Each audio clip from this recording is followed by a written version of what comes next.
Bem, pessoal, a aula de hoje é sobre mito e razão, mito e raciocínio, as semelhanças e diferenças entre os dois, tá? Lembrando que tanto o mito quanto a razão são formas do pensamento humano das quais a gente não pode se livrar. A gente não pode tirar do nosso pensamento o raciocínio. O pensamento, a mentalidade humana, as formas de pensar, elas vão evoluindo. Se separam um pouco mais, se afastam, depois se aproximam e o tempo todo acabam se misturando, né? E entram tanto em parcerias como em lutas. É assim mesmo. É o que a gente chama na filosofia de dialética. Uma relação que nem sempre é amistosa, nem sempre é fácil de compreender, nem sempre é rápida. Muitas vezes é uma relação muito lenta que se constrói ou que se desconstrói, né? Se desfaz com o tempo entre os pensamentos. Desde a antiguidade nós temos situações históricas que vão causar aproximações e distanciamentos, embates, discussões, debates, de várias formas entre o mito, a forma de pensar que é baseada na poesia, na fantasia, na poesia, na beleza, na fé, na crença, né? Em coisas sobrenaturais, espetaculares, maravilhosas, que é a mitologia, é o pensamento mítico, que está, como nós sabemos, no início das civilizações todas, né? Tem sempre então essa dissensão historicamente entre esse tipo de pensamento e o outro tipo de pensamento que usa a lógica, o raciocínio, a explicação mais científica, mais filosófica, mais ponderada, que pesa as coisas, mede, avalia de modo, não vou dizer frio, mas de um modo mais calculado, né? A razão vem da palavra ratio, se escreve ratio com T, R-A-T-I-O, e se pronuncia em latim ratio. A palavra rácio, ela é pedra. Tá? Por quê? E dessa palavra rácio vem raciocínio, razão. Basicamente porque contam os mitos antigos que as pessoas começaram a calcular dessa forma. Então você tinha um rebanho, você ia contar como um rebanho, alguém te ajudava. Cada ovelha, cada pequeno animal que era tirado daquele dia, das cercas, né? Para poder pastar, você tirava uma pedra guardada num saquinho, numa caixinha. E cada um que era tirado, tirava uma pedra. Quando acabassem as pedras, tinha que acabar o rebanho, enfim. Então você sabia a quantidade do rebanho pelas pedras. Quando ia guardar mais tarde, a cada ovelha, cada reis dentro do cercado, você guardava uma pedra. Isso e outras formas de fazer cálculos. Daí porque a palavra ratio, escrita ratio, né, é ao mesmo tempo cálculo e pedra, para não esquecer mais. Quando uma pessoa tem cálculo renal, o que ela tem? Pedra no rim. Cálculo na vesícula, pedra na vesícula. Por causa dessa historinha que tem milênios, de que os seres humanos começaram a calcular, a fazer cálculos, soma, subtração, enfim, a partir das pedrinhas, tá? Então, basicamente, raciocinar é calcular, é avaliar sem nenhum tipo de emoção, é avaliar com distanciamento, é raciocinar logicamente. E lembrem do que a gente falou antes, em outras aulas. Uma coisa não exclui a outra. A gente pode ter momentos, como eu falei, que vão se somar razão e mito, raciocínio e mito, e momentos de distanciamento. No caso da origem da filosofia na Grécia, nós vamos ter as duas coisas. Em que, primeiramente, razão e mito, raciocínio e mito se aproximam. Nas temáticas, primeiro, os temas, de onde vem o universo, de onde vem o cosmos, cosmos em grego significa ordem. Né? O mito grego antigo diz que o primeiro deus que existia era o deus Eros, o deus do amor. E o deus Eros, pelo seu poder, cria a primeira deusa chamada Gaia, a Terra. A Terra, por sua vez, estou resumindo aqui a história, tá, pessoal? Vai se auto-engravidar como deusa porque não quer ficar sozinha. E o amor é um deus que está à parte. E ela se engravida a si mesma, de dentro dela ela se abre como um ovo, né? De dentro dela sai o deus Urano, que é o deus céu, e a cobre fica por cima dela. Essa forma de cobrir é a ideia do céu por cima, né? É a ideia também da cópula. Eles são mãe e filho, mas se unem em matrimônio. Dessa união em matrimônio surgem deuses que são os titãs, que por causa da união proibida, mãe e filho, são deuses, digamos assim, de certo modo amaldiçoados. E eles nascem ambiciosos, feiosos, gigantescos e muito egoístas, brigam entre si e tentam ganhar o poder do pai Urano. O que Urano faz? Urano pega cada um dos filhos dos titãs, raivosos e descontrolados, ambiciosos, e enterra eles no solo da Mãe Terra. Tá?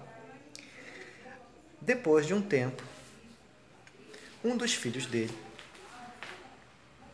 é protegido pela mãe. Esse filho é o filho Cronos, tá? O deus do tempo. Cronos então se fortalece, Cronos, o deus do tempo, daí que vem cronômetro, não é?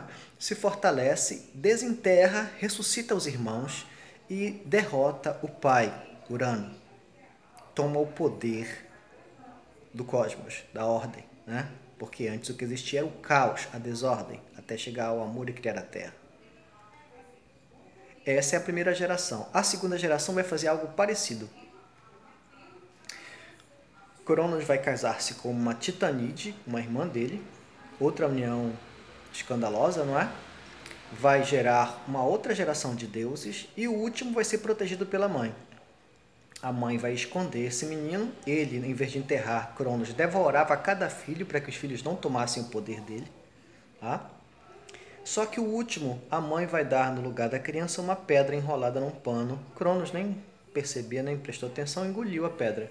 E o deus vai ser escondido numa ilha distante, criado por uma loba chamada Amalteia. E essa loba vai cuidar da criança e ele vai ficar grande, um menino muito forte. E vai ter uma arma poderosíssima, que é o raio, são os relâmpagos, né, os trovões.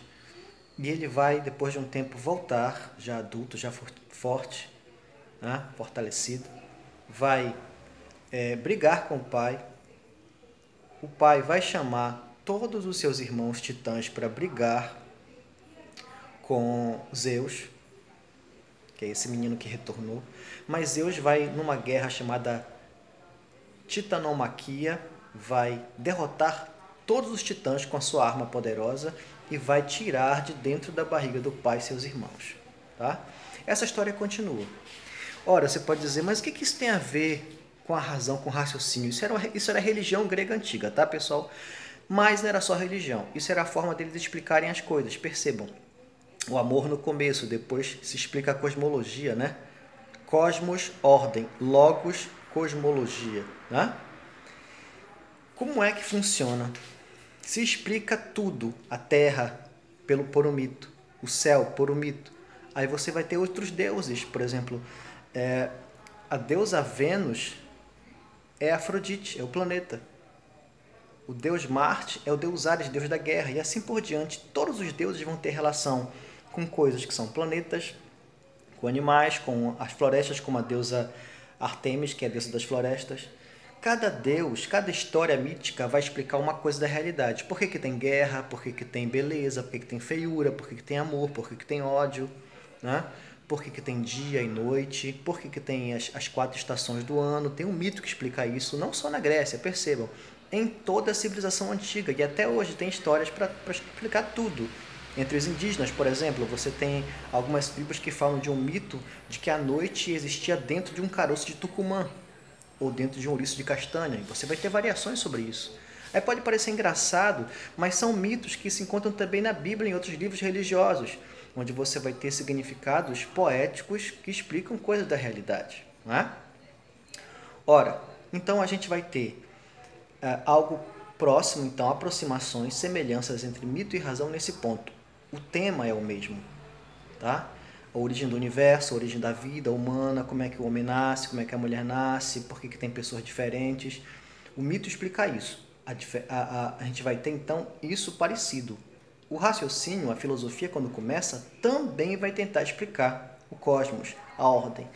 Diferença básica é que, nós vamos ter, no mito, a cosmogonia. Cosmos é a ordem, tudo que existe, tá? Como se fosse o universo. E gonos, do verbo genestai, que é nascer. Cosmogonia. Histórias que falam do nascimento do cosmos, do universo, tá? Então são histórias.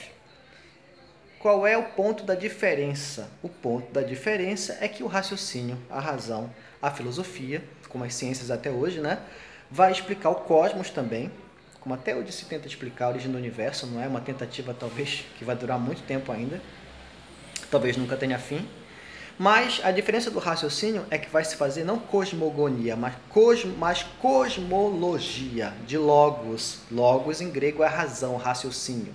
Então, cosmogonia, histórias, mitos sobre o nascimento de tudo. Cosmologia, você vai ter tentativas de explicar racionalmente, com pesquisas, observações, cálculos, como é que tudo acontece, como é que gira o universo, como é que ele surge, como é que surge a vida, por que se morre, por que as pessoas são diferentes, né? Que é o que a ciência tenta fazer até hoje, a história, a filosofia, né?